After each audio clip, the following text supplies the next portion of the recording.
Bonjour mes frères et sœurs, et nous sommes, en ce vendredi, nous allons continuer le chapitre 11 de Marc, et nous allons le terminer. Notre bon Père du ciel,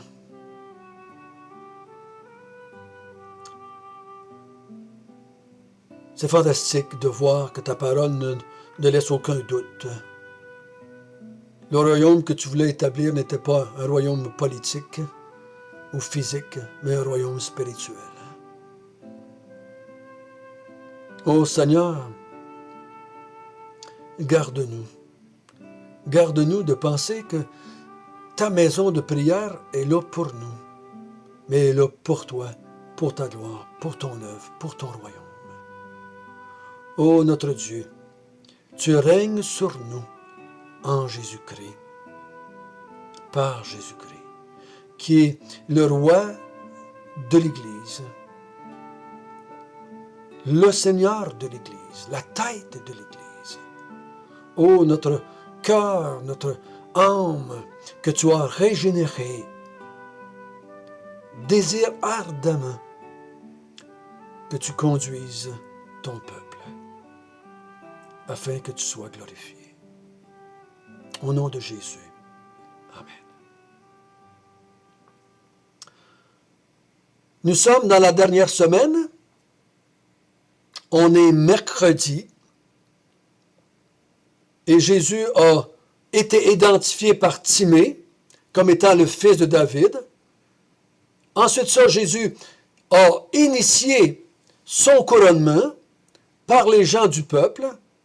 Et il s'est dirigé en tant que nouveau roi vers son temple, non pas le palais, mais vers le temple de Dieu, vers la maison de prière de son Père, une maison de prière pour les nations. Et il nous a montré qu'il faudrait s'approcher de cette maison-là avec foi et avec contrition. Premièrement, pour faire la paix avec Dieu et la paix avec les gens autour de nous. Parce qu'il parle, tu dois pardonner si tu veux être pardonné par ton Père. Si tu es devant ton Dieu, debout dans la prière, et que tu t'arrêtes et que tu vois que ta relation avec tes semblables est perturbée parce qu'on te fait du mal, et toi aussi t'en as fait du mal, c'est ça, c'est sous-entendu. Si tu veux être pardonné, il faut que tu pardonnes. Si tu ne pardonnes pas, tu ne seras pas pardonné. Ici, rappelez-vous que ces vérités n'ont pas été dites à des chrétiens, mais à des gens qui n'utilisaient pas bien la maison de prière. Et que Jésus dit, si vous voulez bien utiliser la maison de prière. Donc, quand moi je suis rentré dans le temple de Dieu, en tant qu'être humain, j'ai rentré là par la foi, foi que Dieu était pour accomplir ce qu'il avait promis, ce qu'il avait prophétisé, ce qu'il avait annoncé par l'Évangile, par la bonne nouvelle, par l'arrivée du royaume. Je rentre là par la foi et dans l'humilité pour rechercher le pardon de Dieu et le pardon avec les gens autour de moi, rechercher la paix. Et la paix, ça se fait par le pardon. Et si je rentre comme cela, je ne suis pas déclaré un figuier stérile, mais un figuier qui est vrai, qui est authentique. Quand il y a des feuilles, il y a des figues. Quand je rentre dans la maison de Dieu, une maison de prière, mon cœur est dévoué à Dieu. Ce matin, on ne peut pas penser à autre chose. Il va y avoir une réaction de ces pharisiens et scribes qui ont été choqués de ce que Jésus faisait. Ils se sont mis à chercher un moyen de le faire périr et veulent lui couper le cou, si je peux dire en québécois. Ils veulent trouver un moyen de le faire d'une façon hypocrite, parce qu'ils ne veulent pas être jugés, condamnés par le peuple en faisant mourir Jésus. Donc, ils cherchent un moyen qu'ils vont trouver par la volonté de Dieu jeudi. Là, on est mercredi. Ils se rendirent de nouveau à Jérusalem. Donc, on a vu, Jésus a parti. Le matin, il rencontre le figuier. Il chasse les vendeurs du temple. Il retourne à Béthanie, et ils reviennent. C'est là que Jésus répond à la question de Pierre, « Garde, le figuier était séché. » Et là, on continue. Au verset 27, ils se rendirent de nouveau à Jérusalem. Donc, là, ils sont sur le chemin entre Béthanie et Jérusalem quand la question du figuier revient. Et là, on est au verset 27, qu'on va lire ensemble jusqu'à la fin du chapitre, verset 33. Ils se rendirent de nouveau à Jérusalem, et pendant que Jésus se promenait dans le temple, les principaux sacrificateurs, les scribes et les anciens vinrent à lui et lui dirent, « Par quelle autorité fais-tu ces choses? Et qui t'a donné l'autorité de les faire? » Jésus leur répondit, « Je vous adresserai aussi une question. Répondez-moi, et je vous dirai par quelle autorité je fais ces choses. Le baptême de Jean venait-il du ciel ou des hommes? Répondez-moi. » Mais ils raisonnèrent ici entre eux, « Si nous répondons du ciel, il dira, pourquoi donc n'avez-vous pas cru en lui? Et si nous répondons des hommes, ils craignaient le peuple, car tous tenaient réellement Jean pour un prophète. » Alors ils répondirent à Jésus, « Nous le savons. » Et Jésus leur dit, « Moi non plus, je ne vous dirai pas par quelle autorité je fais ces choses. » Donc, à la fin de cette journée, toute la grosse gomme, les sacrificateurs, les scribes, les anciens, ça veut dire que le Sanhédrin, sont là. Et là, ils veulent l'interpeller pendant que Jésus est dans le temple. Imaginez-vous, ça se passe dans le temple, dans la maison de prière.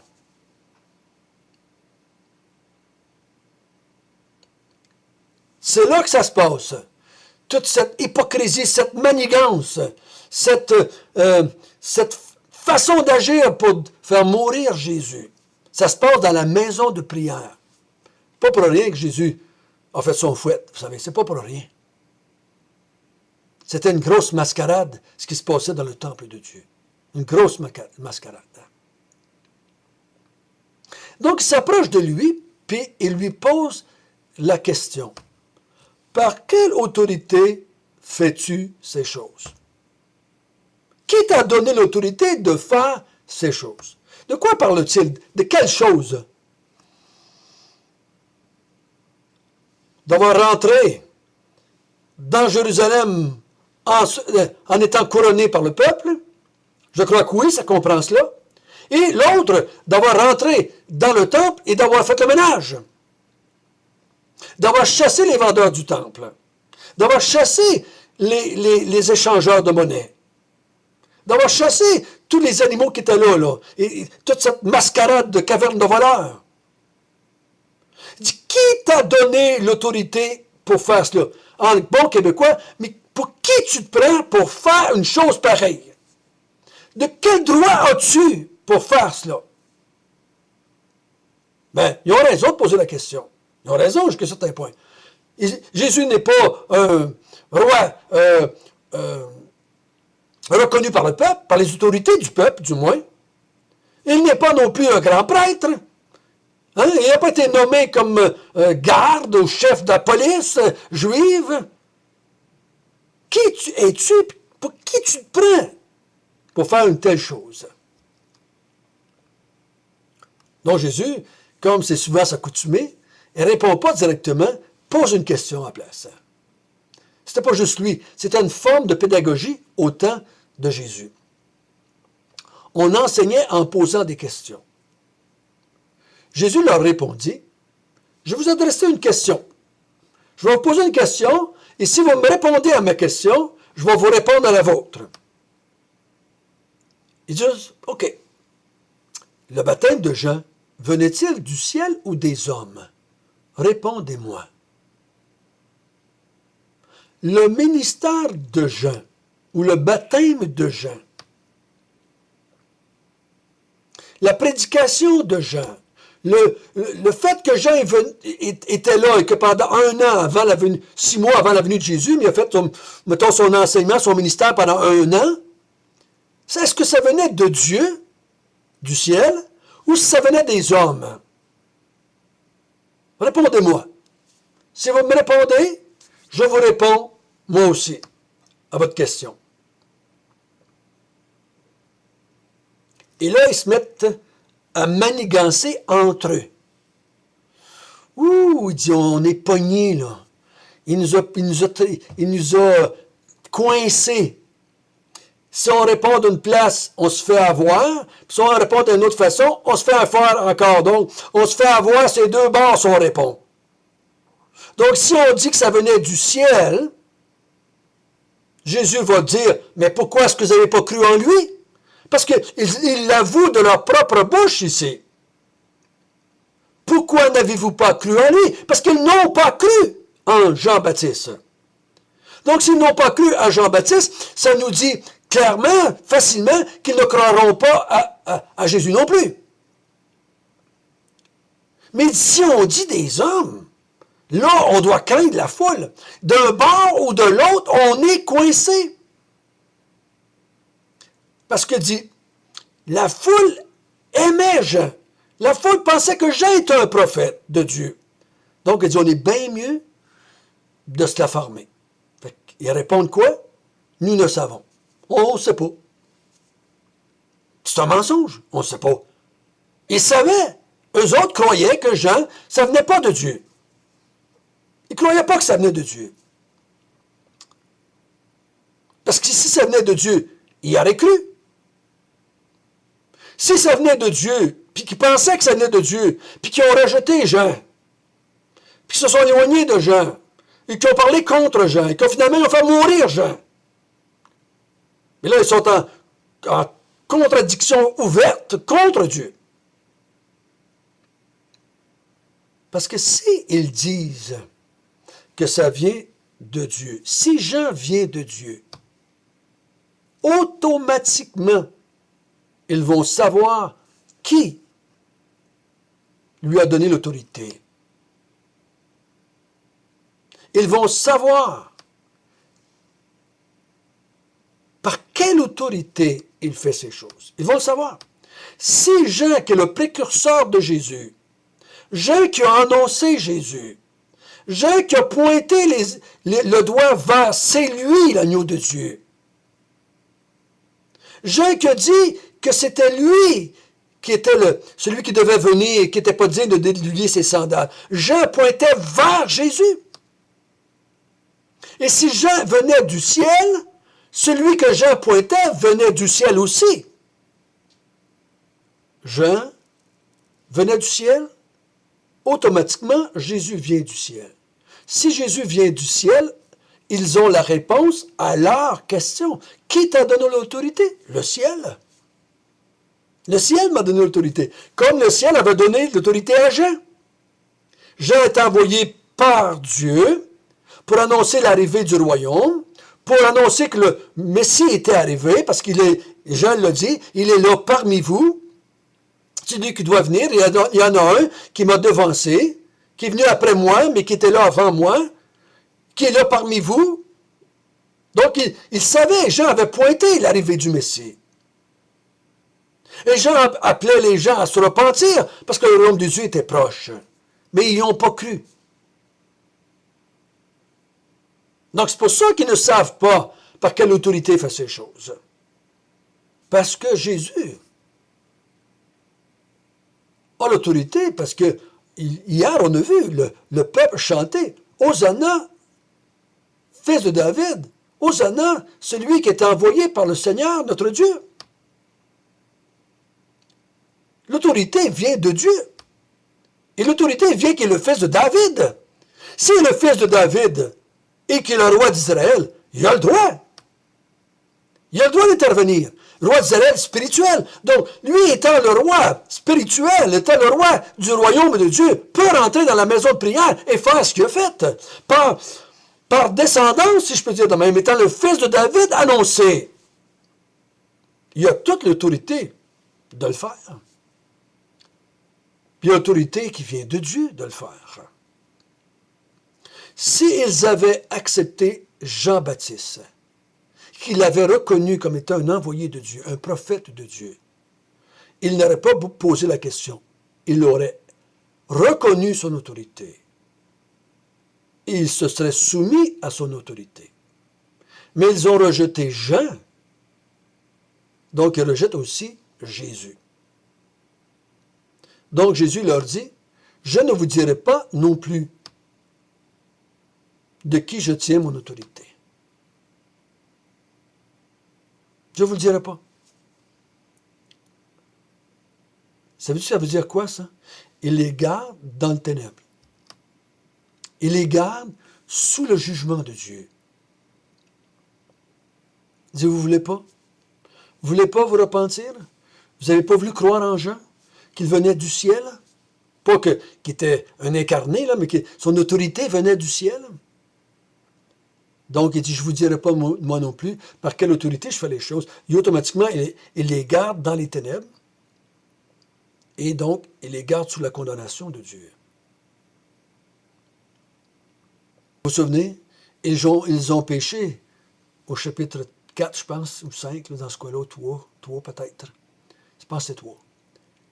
Ils ont péché contre le Saint-Esprit. Hein? Ils avaient fait un péché irréversible, perpétuel, éternel, un péché non pardonnable. Ils sont encore là. Ils sont encore là. Et ils sont incapables de se tourner vers Dieu.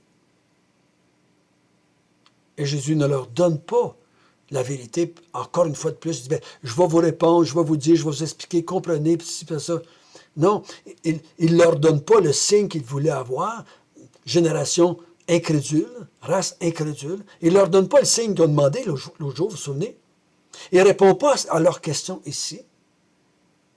Parce que leur cœur est endurci, leur cœur est dur. Ils ont blasphémé contre l'Esprit. Et ils ferment la porte.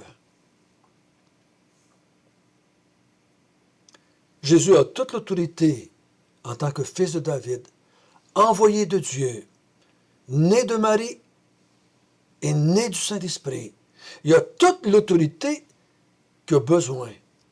Étant dans la maison de Dieu, il est Dieu fait chair. Et humainement, il est le fils de David, donc il est le roi du royaume que Dieu veut établir. Parce que Dieu avait annoncé à David un fils qui aurait un règne perpétuel, un règne qui n'avait pas de fin. Il annonçait déjà la couleur de ce genre de royaume qui était différent du royaume que David avait, dans cela un royaume en Israël, limité à Israël. Jésus a autorité sur la maison de Dieu. La question qu'on se pose ce matin, est-il notre autorité? Oui, pour tous les enfants de Dieu, il est notre autorité. C'est lui qui détermine le vrai du faux. C'est lui qui détermine le bien du mal. Il est l'autorité suprême et unique de nos vies et du peuple de Dieu. Mon bon Père du ciel, oh, comme il est bon de savoir que tu as toute autorité. Personne ne peut contredire ton autorité. Personne ne peut t'enlever ton autorité. Tu es le seul et unique roi sur le peuple de Dieu pour l'éternité. Ô Seigneur, nous avons hâte qu'un jour tu viennes bientôt et que tu établisses ton règne dans les nouveaux cieux, nouvelles terres, là où nous serons avec toi. Tous ceux qui ont accepté ton autorité sur la maison de prière de ton Père. Au nom de Jésus.